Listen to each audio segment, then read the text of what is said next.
A mile deep, 277 miles long. 70 million years ago, this was flat land.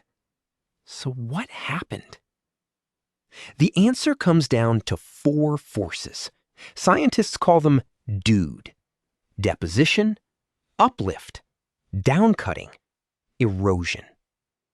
First, deposition. For nearly 2 billion years, ancient oceans, deserts, and swamps buried layer after layer of sediment on top of each other. Each layer compressed into rock, sandstone, limestone, shale, stacking up like the pages of a book. The oldest pages are at the bottom, the youngest at the top. Then came uplift. Around 70 million years ago, 2 tectonic plates collided beneath North America. The force was immense.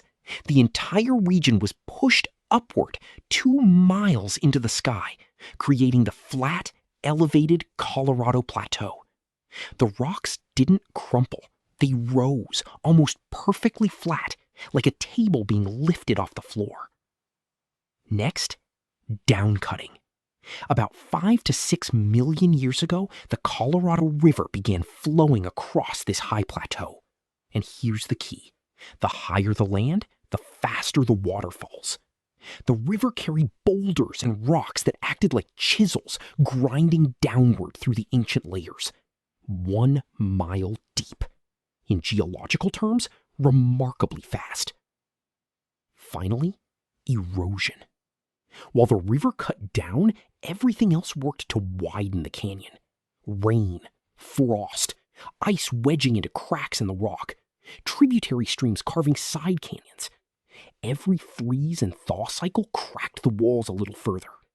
Over millions of years, a narrow gorge became one of the widest canyons on Earth. Deposition, uplift, downcutting, erosion. D.U.D.E.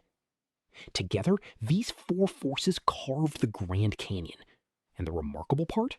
The Colorado River is still flowing. The canyon is still growing. It's not finished yet.